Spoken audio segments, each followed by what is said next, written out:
ನಮಸ್ತೆ ಸ್ನೇಹಿತರೆ, ನಾನು ನಿಮ್ಮ ಕಾರ್ತಿಕ್ ಚಿತ್ರದುರ್ಗ. ಮೊದಲನೇದಾಗಿ ನನ್ನ ಚಾನಲ್ ಯಾರು ನೋಡ್ತಿರೋ ದಯವಿಟ್ಟು ಎಲ್ಲ ಸಬ್ಸ್ಕ್ರೈಬ್ ಮಾಡ್ಕೊಂಡು ನೋಡಿ ಅಂತ ಹೇಳ್ತಾ, ಮುಖ್ಯವಾಗಿ ನೋಡಿ, ಈ ಸಮಯದಲ್ಲಿ ಅಡಿಕೆ ತೋಟವನ್ನು ಪ್ರತಿಯೊಬ್ಬ ರೈತ ಯಾವ ರೀತಿ ಆರೈಕೆ ಮಾಡಬೇಕಂದ್ರೆ, ತಮ್ಮ ಅಡಿಕೆ ಗೊನೆಗಳು ಹಳ್ಳು ಯಾವುದೇ ರೀತಿ ಉದುರದಲ್ಲೇ ತುಂಬ ಅಚ್ಚುಕಟ್ಟಾದ ಅಡಿಕೆ ಗೊನೆಗಳು ಬಿಡಬೇಕಂದ್ರೆ, ಒಳ್ಳೆ ರೀತಿಯ ಮುಂದಿನ ದಿನಗಳಲ್ಲಿ ಫಸಲು ನಿಮಗೆ ಸಿಗಬೇಕಂದ್ರೆ ಸ್ವಲ್ಪ ಆರೈಕೆ ಕಡೆ ಗಮನ ವಹಿಸ್ಬೇಕು. ಯಾಕಂದರೆ ಸದ್ಯದ ಪರಿಸ್ಥಿತಿಯಲ್ಲಿ ಮಳೆ ಬರ್ತಾ ಇದೆ, ನಮಗೆ ತೃಪ್ತಿಕರವಾದ ಮಳೆ ಬರ್ತಾ ಇದೆ, ಅನುಕೂಲಕ್ಕೆ ಸ್ವಲ್ಪ ಮಟ್ಟಿಗೆ ತಕ್ಕಷ್ಟು ಮಳೆ ಬರ್ತಾ ಇದೆ.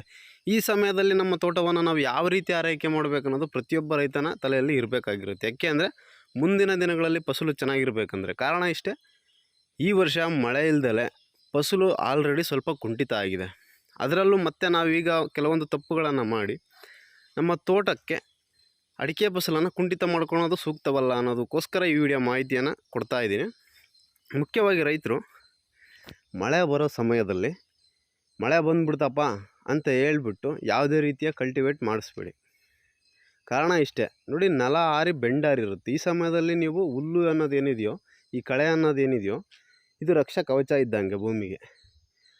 ಅದು ನೀರು ಹಿಡಿದು ಎಷ್ಟೋ ಸಾರಾಂಶವನ್ನು ಭೂಮಿಗೆ ಕೊಡುತ್ತೆ, ಮತ್ತು ಗೊಬ್ಬರ ಆಗಿ ತಯಾರಾಗುತ್ತೆ. ಕೆಲವೊಂದು ಎಲೆಗಳು ಮತ್ತೊಂದು ಎಲ್ಲ ಅವು ಚೆನ್ನಾಗಿ ಭೂಮಿ ತಂಪಾಗಿ ಒಂದು ಒಳ್ಳೆ ಮಳೆ ಸಂಪೂರ್ಣವಾಗಿ ಎಲ್ಲ ಜಾಗನೂ ಸಂಪೂರ್ಣವಾಗಿ ತೇವಾಂಶದಿಂದ ಕೂಡಿ ಭೂಮಿ ಒಳ್ಳೆ ತೇವಾಂಶದಿಂದ ಕೂಡೈತಪ್ಪ, ಮುಂದಿನ ದಿನಗಳಲ್ಲಿ ನಾವು ಕಲ್ಟಿವೇಟ್ ಮಾಡಿಸ್ಬೋದು ಅನಿಸೋವರೆಗೂ ಯಾವುದೇ ರೀತಿ ಕಲ್ಟಿವೇಟ್ ಮಾಡಿಸ್ಬೇಡಿ.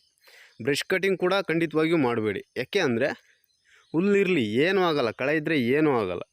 ಅದು ನಿಮ್ಮ ತೋಟಕ್ಕೆ ಪೂರಕ್ಕೆ ಹೊರತು ಯಾವುದೇ ರೀತಿ ಮಾರಕಂತೂ ಅಲ್ಲ.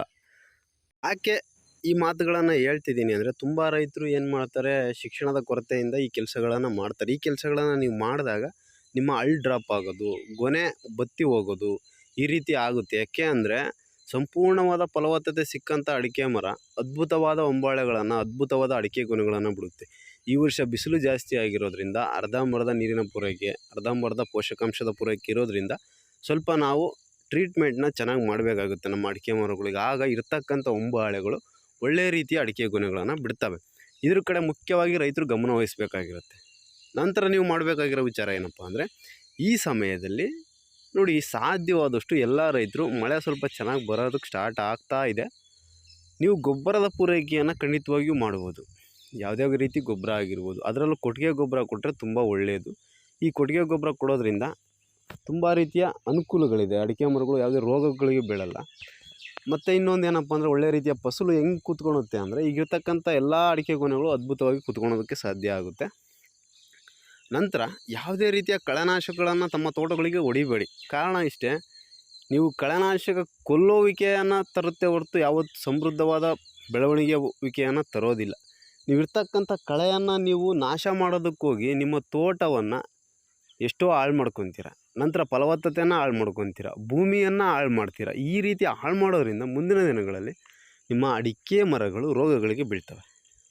ನೀವು 5-6 ವರ್ಷ ಬೆಳೆಸಿರ್ತಕ್ಕಂಥ ಅಡಿಕೆ ಮರಗಳು ರೋಗಗಳಿಗೆ ಬಿದ್ದಾಗ ನಿಮ್ಮ ಪರಿಶ್ರಮ ಎಲ್ಲ ವೇಸ್ಟ್ ಆಗುತ್ತೆ. ಇದ್ರ ಕಡೆಯೂ ಸ್ವಲ್ಪ ಗಮನ ಕೊಡಿ. ಯಾವುದೇ ರೀತಿಯ ಕಳೆನಾಶಕ ಹೊಡಿಬೇಡಿ, ಗೊಬ್ಬರದ ಪೂರೈಕೆಯನ್ನು ಅಚ್ಚುಕಟ್ಟಾಗಿ ಮಾಡಿ, ಯಾವುದೇ ರೀತಿಯ ಬ್ರಷ್ ಕಟಿಂಗ್ ಮಾಡಬೇಡಿ, ಕಳೆಯನ್ನು ಕಲ್ಟಿವೇಟ್ ಮಾಡಿಸ್ಬೇಡಿ, ಸರಿಯಾದ ರೀತಿಯ ನೀರಿನ ಪೂರೈಕೆಯನ್ನು ಮಾಡಿ. ಮುಖ್ಯವಾಗಿ ಇನ್ನೊಂದು ಏನಂದರೆ, ಮಳೆ ಬರ್ತಾ ಇದೆ ಅಂತ ಸುಮ್ಮನೆ ನೆಗ್ಲಿಜೆನ್ಸಿ ಬೇಡ. ನೀರು ಬರ್ತಾ ಇದೆ, ಮಳೆನೂ ಬರ್ತಾ ಇದೆ, ತುಂಬ ಚೆನ್ನಾಗಿ ತೋಟವನ್ನು ನೀರಿನ ಪೂರೈಕೆಯಿಂದ ಸಂಪೂರ್ಣವಾಗಿ ಸಮೃದ್ಧವಾಗಿ ಮೇಂಟೈನ್ ಮಾಡಿ.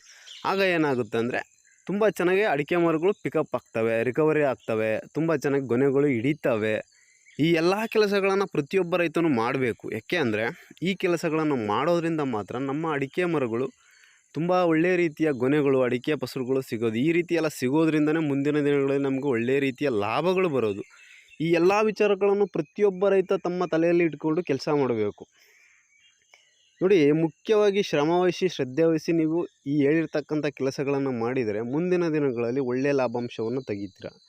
ನಾವು ಹೇಳಿರ್ತಕ್ಕಂಥ ಕೆಲಸಗಳನ್ನು ಬಿಟ್ಟು ಬೇರೆ ಎಲ್ಲ ಉಳಿದ ಈ ಕಳೆನಾಶಕ ಮತ್ತೊಂದು ಮಾಡೋದು, ಕಲ್ಟಿವೇಟ್ ಮಾಡಿಸೋದು, ನೀರಿನ ಸಮಸ್ಯೆ ಮಾಡ್ಕೊಳೋದು, ಈ ರೀತಿ ಎಲ್ಲ ಮಾಡಿದಾಗ ಖಂಡಿತವಾಗಿಯೂ ಫಸಲದೆಲ್ಲ ನಾವು ಹೋಗಿರಲಿ, ನಿಮ್ಮ ತೋಟ ಮುಂದಿನ ದಿನಗಳಲ್ಲಿ ಉತ್ತಮವಾಗಿ ಇರೋದಿಲ್ಲ. ಗಿಡಗಳೆಲ್ಲ ರೋಗಗಳಿಗೆ ಬಿದ್ದೋಗ್ತವೆ. ಈ ಮಾಡಿರ್ತಕ್ಕಂಥ ವಿಡಿಯೋದಲ್ಲಿ 4 ಜನ ರೈತರಿಗೆ ಉಪಯೋಗ ಆಗಬೇಕನ್ನೋದಷ್ಟೇ ನನ್ನ ಉದ್ದೇಶ. ಒಬ್ಬ ರೈತ ಈ ಕೆಲಸಗಳನ್ನು ಮಾಡಿಕೊಂಡು ಒಂದು ಒಳ್ಳೆಯ ಲಾಭ ತೆಗೆದಿದ್ದಾನೆಂದರೆ, ನಾನು ಈ 5 ನಿಮಿಷ ಟೈಮ್ ಕೊಟ್ಟಿರೋದಕ್ಕೂ ಸಾರ್ಥಕ ಅಂದ್ಕೊಂಡು ಉತ್ತಮವಾದ ಮಾಹಿತಿಯನ್ನು ಕೊಟ್ಟಿದ್ದೀನಿ ಅಂತ ನಾನು ಭಾವಿಸ್ತೀನಿ. ನಿಮಗೂ ಉತ್ತಮವಾದ ಮಾಹಿತಿ ಅನಿಸಿದರೆ ಖಂಡಿತವಾಗಿಯೂ ಲೈಕ್ ಮಾಡಿ, ಶೇರ್ ಮಾಡಿ, ಸಬ್ಸ್ಕ್ರೈಬ್ ಮಾಡಿ. ಇನ್ನೂ ಅದ್ಭುತವಾದ ರೈತರಿಗೆ ಉಪಯುಕ್ತವಾದ ಮಾಹಿತಿಗಳನ್ನು ಮುಂದಿನ ದಿನಗಳಲ್ಲಿ ಕೊಡ್ತಾ ಹೋಗ್ತೇನೆ ಅಂತ ಹೇಳ್ತಾ, ನಾನು ನಿಮ್ಮ ಕಾರ್ತಿಕ್ ಚಿತ್ರದುರ್ಗ. ಧನ್ಯವಾದಗಳು ಸ್ನೇಹಿತರೆ.